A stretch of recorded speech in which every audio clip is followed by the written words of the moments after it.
Aloha, my name is Giuliano. I'm a wellness coach, a shamanic sound healing practitioner, a visionary artist, and an ocean lover, broadcasting to you live today from one of my favorite beaches in the whole world, especially here on Maui, and that's saying a lot. So for today's video, I want to talk to you about something that's going to seem a little bit controversial at first, but I want you to hear me out.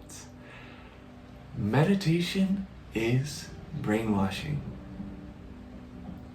How does that feel when you hear something like that? When you think about the word brainwashing, what definition do you give to that? What does brainwashing mean to you? What is the first place your mind goes to when you think about brainwashing? Perhaps something that you have seen in movies, perhaps something that you have heard about in history. So many meanings that we can give to a word. And the beautiful thing about words is that they can have many different meanings. So today I want to introduce to you a new definition for brainwashing that can actually be positive. So when we speak about brainwashing and we speak about meditation, I want to invite you to consider that meditation can be a brainwashing practice. And when we speak about brainwashing, we speak about washing, and I want to bring it back to the fundamental and talk about hygiene. So growing up, we learn about hygiene in a certain context of perhaps a physical context, how we take care of our body, different practices that we engage in, such as bathing, such as brushing our teeth, such as flossing, such as using deodorant, etc. All these different ways that we have learned to maintain purity in our body. Did you, growing up, learn practices to purify your mind? I know I didn't. Many of us don't either. And especially in school systems, I feel like this is something that would be super beneficial to teach children from a young age, different habits and practices that we can integrate in our daily life to maintain purity of mind. One of these practices for me is meditation as a practice to cultivate mental hygiene, which gives rise to mental purity. So now when we speak about mental hygiene, it's good to become aware of what happens in our minds that can bring impurities. So when we speak about impurities, two mental mechanisms that generate impurities of the mind are craving and aversion. Craving. This arises when we experience a desire for something. For example, your friends and family take you out to dinner for your birthday at your favorite restaurant, and you're stoked because you're gonna have your favorite meal. The whole ride there, you are salivating, imagining the deliciousness that awaits you in the first bite. You get to the restaurant, you get seated at your table, the waiter comes, greets you, it's your turn to order, and you order this favorite dish. Unfortunately, the waiter informs you that they just took it off the menu that day. How do you react? How do you respond? This is an example of craving, wanting and desiring something. Not that craving is inherently bad or negative, but it's typically how we navigate this craving that can drive us a little bit crazy, and that can produce an experience of suffering. And then we have aversion. Aversion arises, we experience this when our mind dislikes something.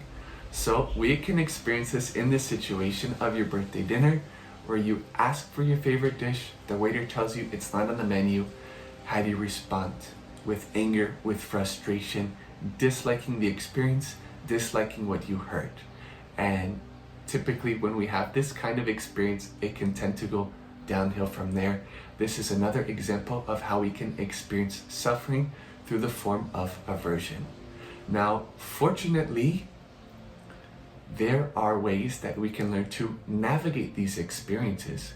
We can learn to relate with craving and aversion in a way that we do not have to produce and create so much suffering in our day-to-day life from these experiences.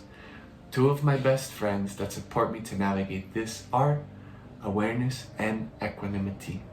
Awareness is when we have the clarity to observe what is happening within us, what is happening around us. So for example, the waiter tells you the dish is not on the menu, anger and frustration arises, and awareness allows you to recognize these emotions. Equanimity. This is when we have the ability to remain cool, calm, and collected, especially in the face of challenges and difficulty. Equanimity in this experience of the birthday dinner is you becoming aware that these emotions are arising within you, recognizing the temptation that you want to lash out on the waiter, and taking a moment to breathe and let it go, let it pass, and choose to order something else on the menu that you've been curious to try for some time. And the good news is it ends up being your new favorite dish. So look at how all that worked out with this opportunity to practice equanimity, to remain cool, calm, and collected.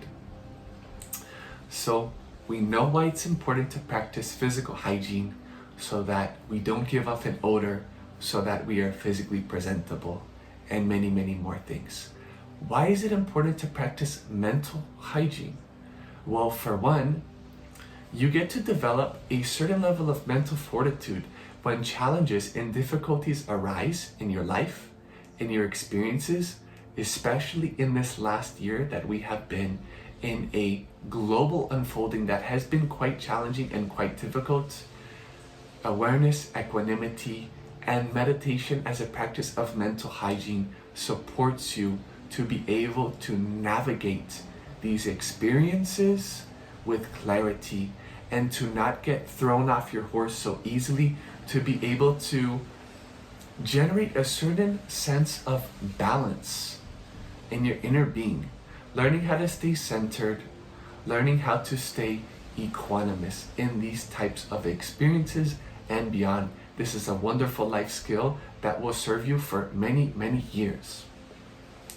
So now that you had the opportunity to gain a new perspective about the benefits of meditation as a practice of brainwashing, I hope this inspires you to consider going online or asking within your community to seek out a style of meditation that will be beneficial for you so that you can wash your brain on a daily basis. If you are feeling the inspiration for personal help, personal support, personal guidance, this is one thing that I have been offering for the last decade, and this is something that I cannot recommend enough, to be able to receive an external perspective, somebody that can guide you along the process to recognize what are these stress triggers in your life, number one. Two, how are you reacting to the stress triggers? And three, what can you do to release these stress triggers and reprogram a healthier way to manage stress in your life? I hope this video has served you well, that this has given you something to think about, something to consider. If you have any insight that you received from watching this video, leave me a comment. I would love to know what came to you from this, any downloads that you received. If you have any questions about meditation, send me a message. I would love to share a little bit more about what has helped me and what could help you. And finally, what would you like to learn more about?